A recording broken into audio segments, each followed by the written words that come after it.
우리가 살아가는 이 삶의 이 뒤를 돌아보면 참 마치 인생이 지뢰밭 같다 이런 생각이 혹 드시지 않으신가요? 한순간 이 잘못된 선택으로 모든 것을 잃을 수 있는 위험한 상황들이 우리 인생 가운데 얼마나 많은지 모릅니다. 신중에 신중을 거듭해도 우리는 우리의 미래를 다 알 수 없기에 무엇이 좋은지 또 무엇이 틀린지 잘 헤아리지 못하고 마치 지뢰밭 길을 걷는 것 같은 두려움에 빠질 때가 참 많이 있지 않나요? 물론 우리의 선택만으로 우리의 삶이 다 결정되어진다면 아마 지금 여기에 계실 분 얼마 안 되실지도 모르겠습니다. 하나님의 은혜가 때로 우리의 실패조차 우리의 잘못된 선택조차 합력하여 선을 이루는 도구로 사용하여 우리를 인도하시기에 우리가 그래도 주님 앞에 이렇게 서 있는 게 아니겠습니까? 그러나 우리 앞에 있는 수많은 제한들을 그 속에 숨겨진 의도를 파악하고 또 사리를 분별하여 사는 것이 어쩌면 이 땅에 사는 그리스도인들의 숙명일지도 모른다는 생각이 듭니다. 예수님은 우리가 이 세상에서 하나님의 백성으로 살아가고자 할 때 수많은 유혹 속에 노출될 것을 아시고 제자들에게 미리 이렇게 당부하셨습니다. 마태복음 10장 16절 말씀 한번 같이 읽어볼까요? 보라, 내가 너희를 보냄이 양을 이리 가운데로 보냄과 같도다. 그러므로 너희는 뱀같이 지혜롭고 비둘기같이 순결하라. 아멘. 만약 우리가 아무런 생각 없이 산다면 어쩌면 사단도 우리를 그냥 내버려 둘지 모르겠습니다. 왜냐하면 이미 사단의 먹잇감으로 살아가고 있기 때문에 그냥 가만히 내버려 둬도 결국은 어느 순간 잡혀 먹을 때가 올 것이기 때문입니다. 근데 만약 우리가 주님의 보내심을 받아 사단의 의도대로 살지 않으려 한다면 사단은 긴장하고 우리를 삼키기 위해 수단과 방법을 가리지 않을 것입니다. 그래서 주님은 우리가 악한 자들의 모든 의도를 깨트리고 보내신 자의 뜻대로 살게 하기 위해 뱀처럼 지혜롭고 비둘같이 순결하라 그렇게 당부하셨습니다. 오늘 우리가 읽은 느헤미야, 아마 이 느헤미야를 묵상하면서 우리 흔히 쓰는 말로 참 엄친하다 이런 생각이 혹 들지 않나요? 엄마, 친구, 아들 아시죠? 늘 비교 대상, 나보다 훨씬 뛰어나고 우월한 그런 사람 말입니다. 사실 오늘 본문 속의 느헤미야는 무너진 성벽 공사를 진행하는 중 지뢰밭 같은 수많은 아슬아슬한 상황들을 어떻게 걸어가고 어떻게 그 위험을 빠지지 않았는지를 오늘 성경에서 우리에게 말하고 있습니다. 원수들의 온갖 방해와 백성들 간의 빈부격차로 이미 여러 번의 어려움을 겪었지만 오히려 느헤미야의 지도력은 위기를 백성들을 하나로 만들고 오히려 그들의 마음과 그들의 정서를 어루만지는 그런 기회를 만들었습니다. 그리고 이제 드디어 성벽의 빈틈을 다 채우고 무너진 성벽도 복구하고 이제는 오늘 본문 표현에 의하면 성문만 달면 되는 거의 그 공사의 말미 무렵이었습니다. 이 소식을 들었던 이 산발랏 일당도 조바심이 났나 봅니다. 유다 공동체가 예루살렘 성벽 공사로 온전히 하나가 되고 그리고 또 그들이 부흥하는 것을 그들은 결코 원하지 않았기 때문입니다. 그래서 성벽 공사를 끝까지 막기 위해서 마지막 남은 카드 하나를 사용하고자 했습니다. 그것은 성벽 공사를 진두지휘했던 느헤미야를 제거하는 일이었습니다. 그러나 당시 이 느헤미야는 유다 총독으로 페르시아 제국 그 아닥사사 왕의 임명을 받은 자 아니겠습니까? 그러니 함부로 죽일 수는 없는 법입니다. 그래서 정치적으로 모함해서 죽이거나 혹은 유대 사회의 금기를 깨트리도록 해서 그의 명성을 더럽히고 종교적으로 매장하는 그런 방법을 사용하려 한 것입니다. 오늘 우리가 읽은 본문은 바로 그런 내용입니다. 근데 느헤미야를 죽이고자 했던 그들의 모든 의도는 또다시 실패하고 말았습니다. 느헤미야는 어떻게 이런 수많은 유혹 속에서 그렇게 의연하게 대처할 수 있었을까요?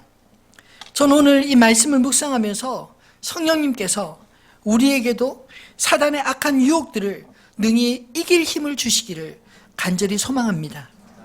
나를 넘어뜨리려는 악한 의도에 우리가 휘말리지 않으려면 첫 번째로 그들의 숨은 의도를 우리가 분별해야 하지 않을까요?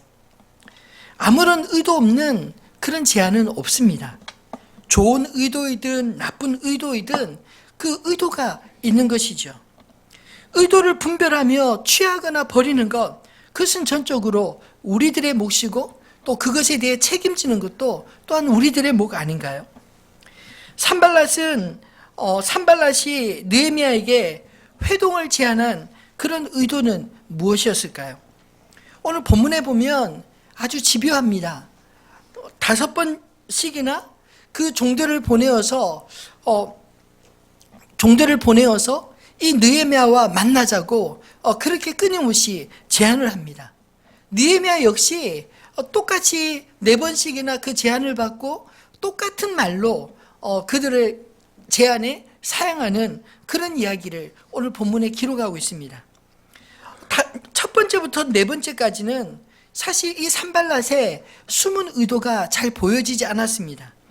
근데 마지막 5번째, 그의 종자의 손에 봉하지도 않은 편지를 들여 공개적인 도발을 하고 있지 않습니까?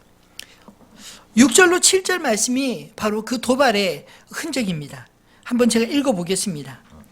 그 글에 이르기를 이방 중에도 소문이 있고 가스무도 말하기를 너와 유다 사람들이 모반하려 하여 성벽을 건축한다 하나니 내가 그 말과 같이 왕이 되려 하는도다.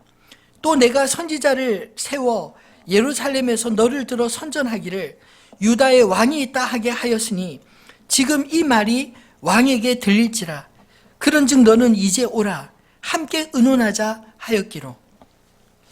이 말만 들으면 어떻게 들으면 겉으로는 참 위로하는 척하는 그런 말이 아닌가요?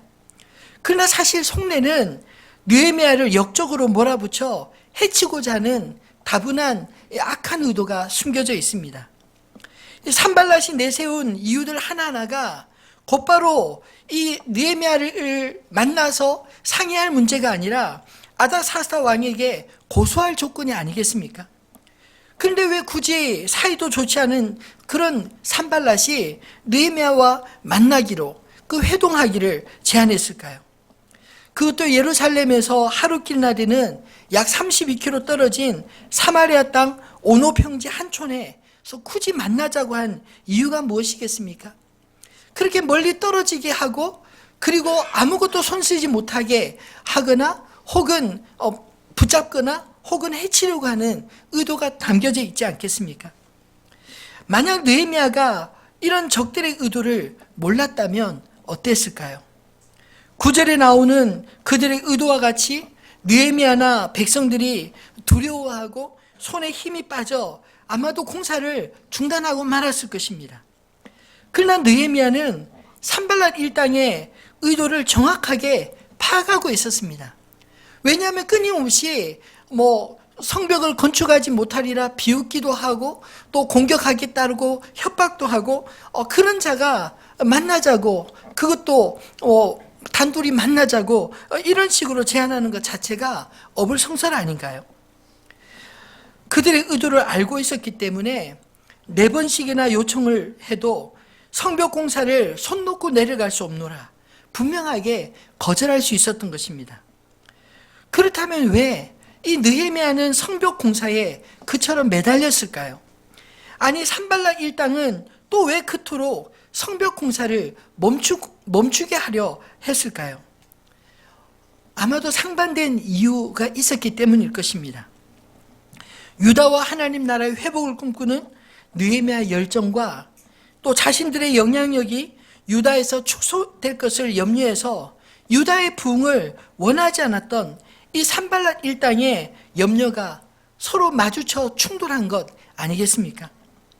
느헤미야가 유다를 위해서 아무 일도 하지 않는 것이 산발락 일당이 진심으로 원하는 일이었을 것입니다.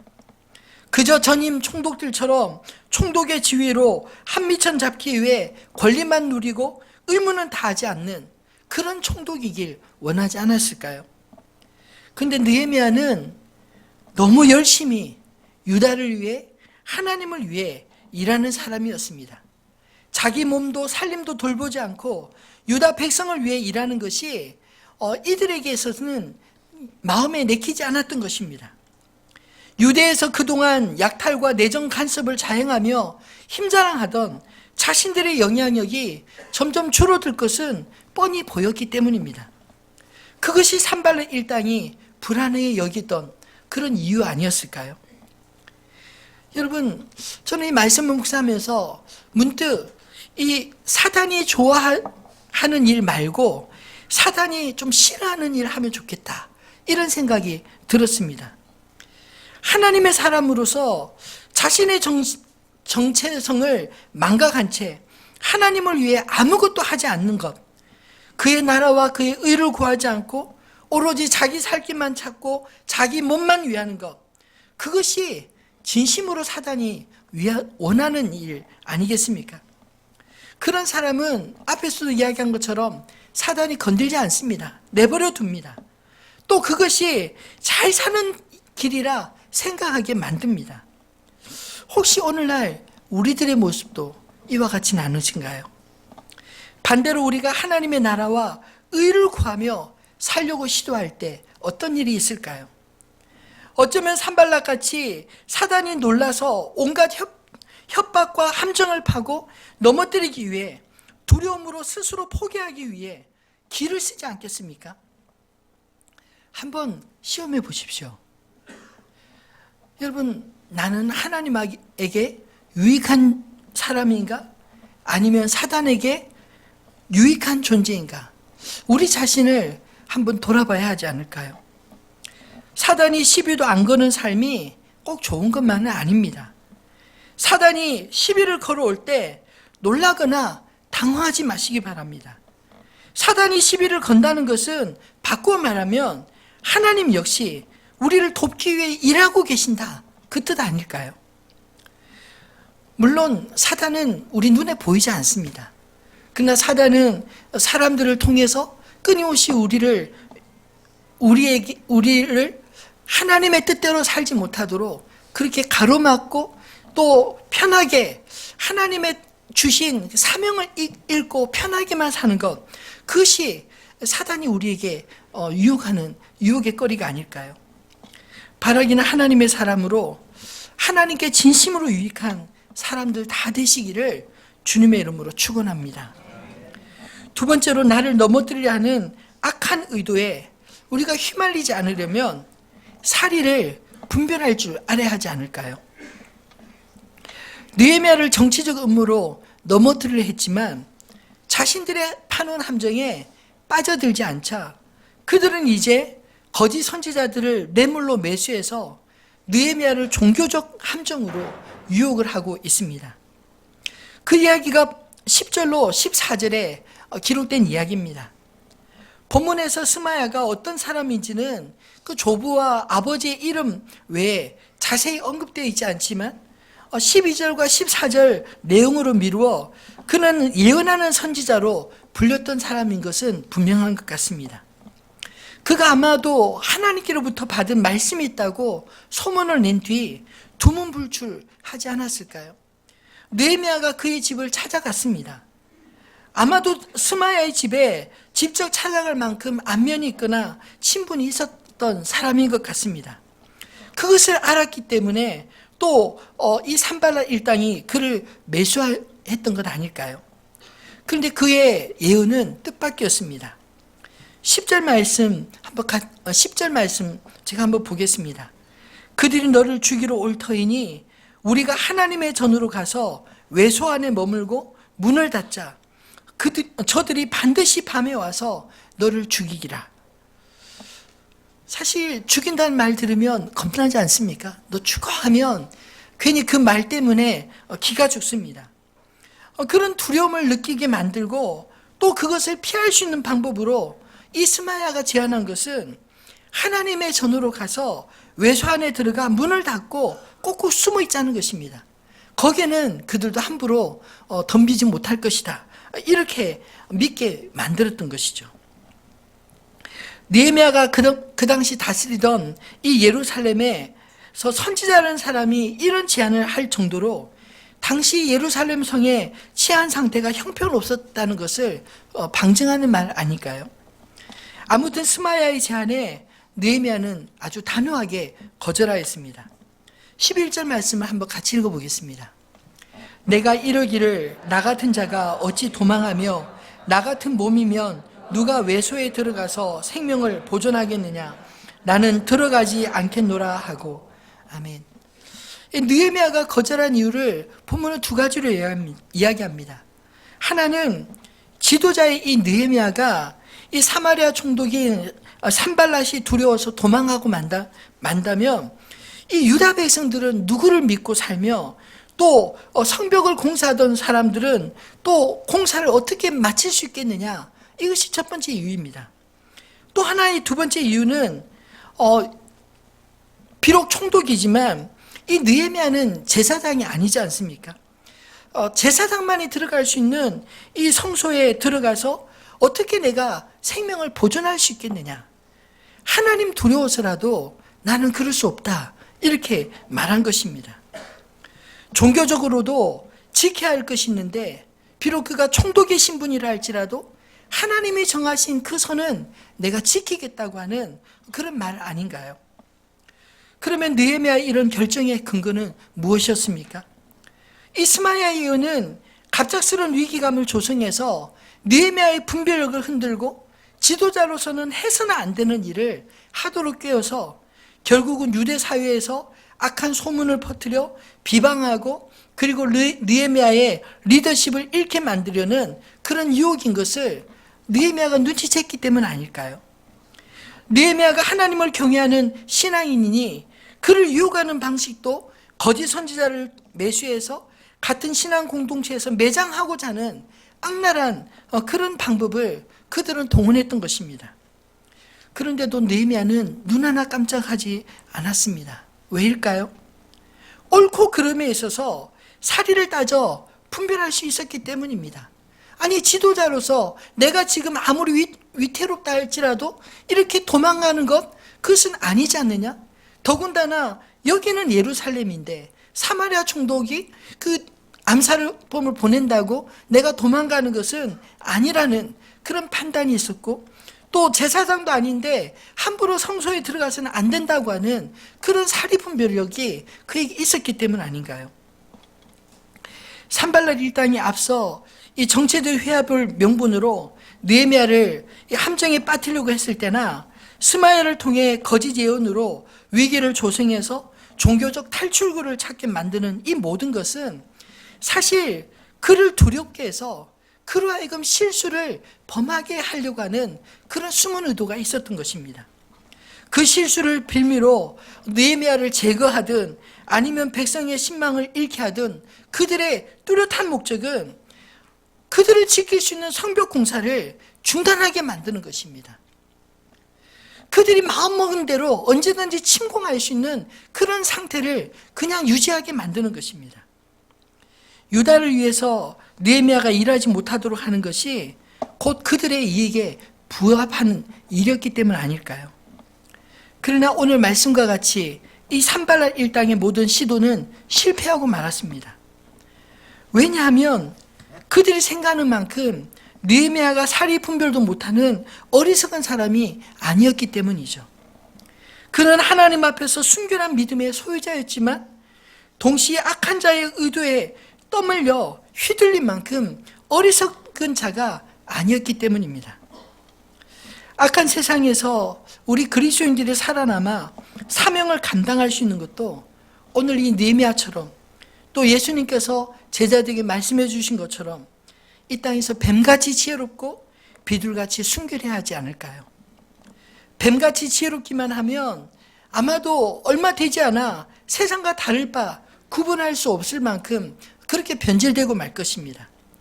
비둘같이 순결하기만 하면 사탄이 파놓은 함정에 금방 빠져 흔적도 없이 사라지고 말지 않겠습니까? 그러므로 우리 그리스도인에게 지혜와 순결함의 균형은 대단히 중요하다고 믿습니다.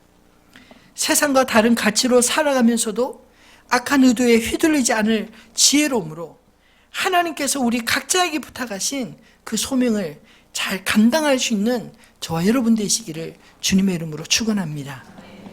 말씀을 맺겠습니다. 여러분, 악한 의도에 말리지 마시고 진리 안에서 담대하게 살아가시기를 주님의 이름으로 축원합니다. 거짓을 분별할 수 없으면 우리는 거짓에 이끌려 살 수밖에 없습니다. 예수님은 요한복음 8장 32절에 진리를 알지니 진리가 너희를 자유롭게 하리라 말씀하셨습니다.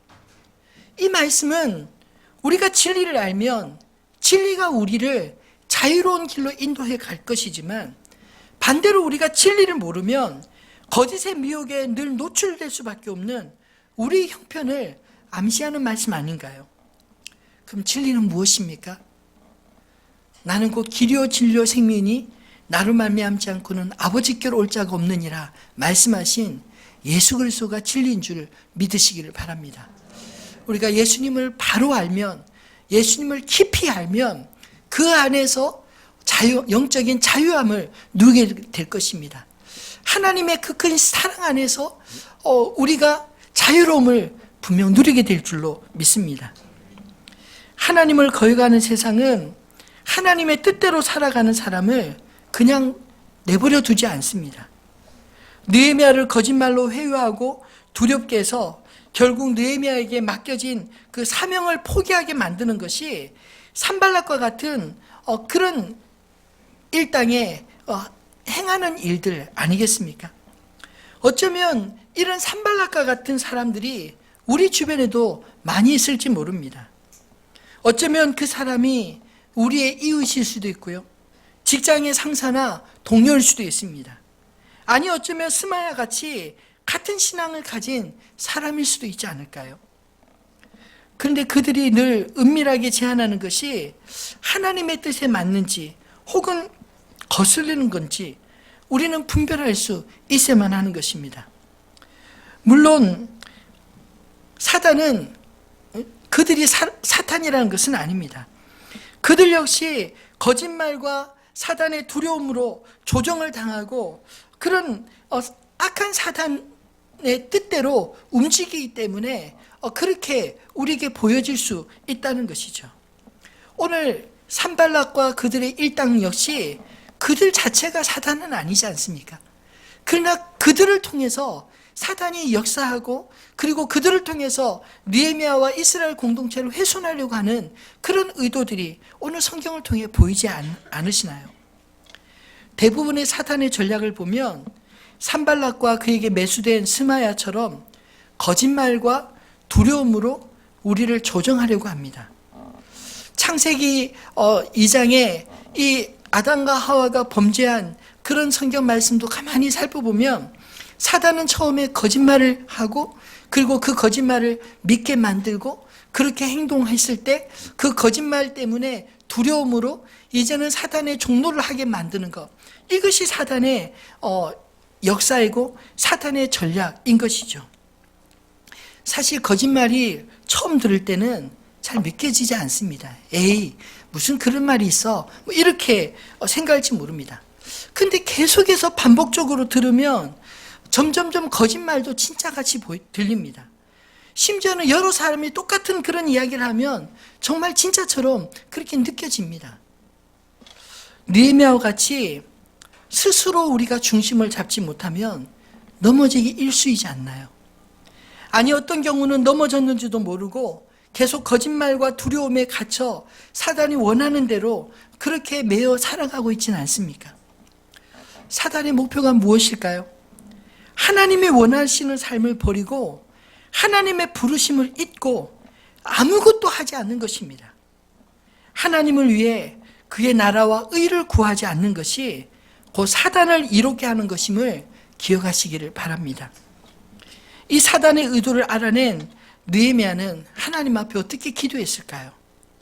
사실 지난 시간에도 이 느헤미야가 마지막으로 기도하는 내용으로 마치는데, 오늘 이 본문에도 보면 9절과 14절에 느헤미야가 그 유혹들을 이기고 난 이후에 기도하는 내용으로 마치고 있습니다. 9절을 제가 한번 읽어보겠습니다. 이는 그들이 다 우리를 두렵게 하고자 하여 말하기를 그들의 손이 피곤하여 역사를 중지하고 이루지 못하리라 함이라. 이제 내 손을 힘있게 하옵소서 하였노라. 이제 내 손을 힘있게 하옵소서.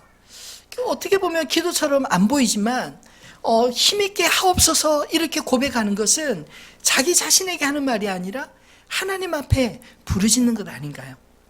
산발랏 일당은 끊임없이 이 느헤미야의 마음을 두렵게 해서 결국은 그 공사 포기하도록 만드는 것. 누명을 쓰지 않으려면 결국은 포기해야 되지 않나요? 앞에서 이야기한 것처럼 네가 왕이 되려고 성벽을 건축한 거 아니냐? 선지자들을 통해서 백성들의 민심을 얻고 너 스스로 왕이 되려 하는도다. 이 말이 왕에게도 들릴 것이다. 이렇게 말하는 것은 이런 오해 사지 않으려면 공사하지 말라는 것이죠.